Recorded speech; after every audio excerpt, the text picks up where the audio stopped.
Which app pays more, Uber or Lyft? Do you make more money as an Uber driver or as a Lyft driver? Now, I've done a bunch of videos about Uber versus Lyft. Are they the same company? Which app has the better bonuses? Which is the better app overall to drive for?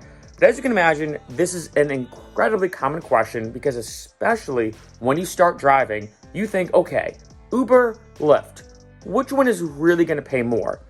And I know for anyone who's been following me for a while, been watching my videos, you probably know what answer is the true answer.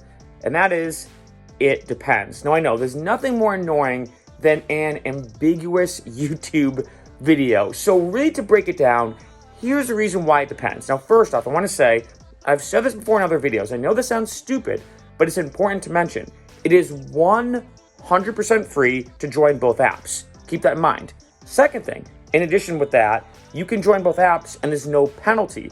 Uber and Lyft is pretty much used to the fact of their drivers using both apps. And in addition, when driving, you can literally have both apps on at the same time. If you get a ride with Lyft, you can close down Uber, pull it back up when you're done with that ride, so on and so forth. A lot of drivers do what I like to call the app bounce. And in addition, there's no quota. It's not like Lyft is saying, hey, if you don't do 5 rides with us a month, we're going to deactivate your account. Now, obviously, maybe after years, they might do that if you're not driving, but overall, there's no quota for either app. So you're way better off, especially in the beginning, joining with both apps. Now, here's what it comes down to when it depends. There's 2 main things I will say. 1 is your location. 2 is the overall ebb and flow of Uber and Lyft. Here's what I mean. Now, the number 1 factor that determines how much money you can make as a driver is your location. I said this a bajillion times, almost in every video I mentioned that, because you make way more in New York City and San Francisco, for example, than you might do in South Carolina or Ohio. Just given the demographics, the nature of those areas. I know it's kind of annoying because if you are stuck or you're in Ohio, you might be like, shoot, I really want to drive. But unfortunately, even if you drive the exact same way as someone in New York City, you're going to make less money. Just the name of the game. But there's another thing on top of that, and that is the overall nature of Uber and Lyft within that area. So for example, there are some areas that I know, for example, in Colorado, when I visited my brother before, he said Lyft is way more popular. So you actually might make more money as a Lyft driver in Colorado than Uber, just because for whatever reason, Lyft is more popular in that area. So as you can imagine, in each sector of the country, and this is changing over time, I feel like in the beginning, it was Uber was here, Lyft was here. Now they're getting pretty close to about 50-50, I will say. But I've noticed that in certain areas, Lyft or Uber seems to be more predominant depending on just the area.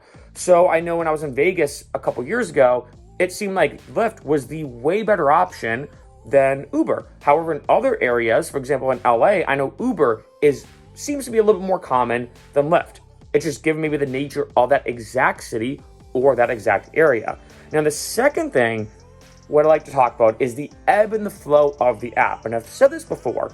When I first started driving, this is way back when in Boston, I only signed up with Lyft. I was like, you know what? I heard way better things about Lyft. I feel like for most people, I'm not trying to do like a pros and cons for Lyft and Uber per se, but for most people I've heard, they say, look, I like Lyft. I feel like the drivers are nicer, the passengers are nicer. So I was like, you know what? I'll just do Lyft, forget Uber. So I was driving for Lyft. And then I was like, you know what?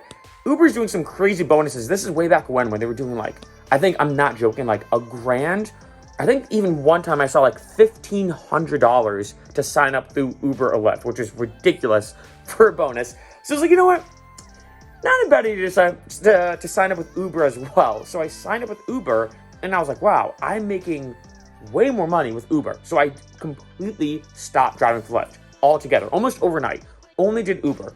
Then after, I'd say about like maybe 6 months to a year, I decided to go back to Lyft just to kind of see. And I noticed during that time, Lyft was paying more. Then near the end of me being in Boston when driving, I went back to Uber. So for whatever reason, I don't know why, there was like a weird ebb and flow where for a certain period of time, Lyft was definitely paying more. Then it was Uber paying more. Then it was Lyft, and then it was back to Uber. Being honest, I don't know why. As you can imagine, the apps change their rates randomly. There's a bunch of different factors.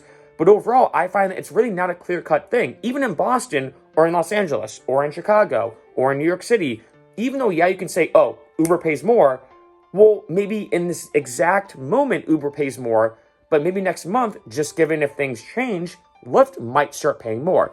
That is something to keep in mind. So I always suggest to a lot of drivers, test the waters of both apps because you never know, and continue to test those waters. If I didn't decide to drive for Lyft, for example, when I was only driving for Uber, I would have missed out on more money because when I actually decided to test out Lyft after driving for Uber for a while, I was like, you know what? In the beginning, Lyft wasn't paying as much as Uber, but now it's actually paying more. So I started to make more money. Another thing to finish off this video, and this is obviously super important, and I talked about this before in my other video about the bonuses, is Lyft and Uber offers you bonuses, as we all know. And that can change a lot too. There are some weekends where Lyft says, hey, you know what? It's a crazy weekend. We're going to do some minimum hourly guarantee, or we're going to do some kind of fixed bonus where we say, if you do 15 rides this weekend, we give you $200 flat, something like that. And then Uber will do that as well.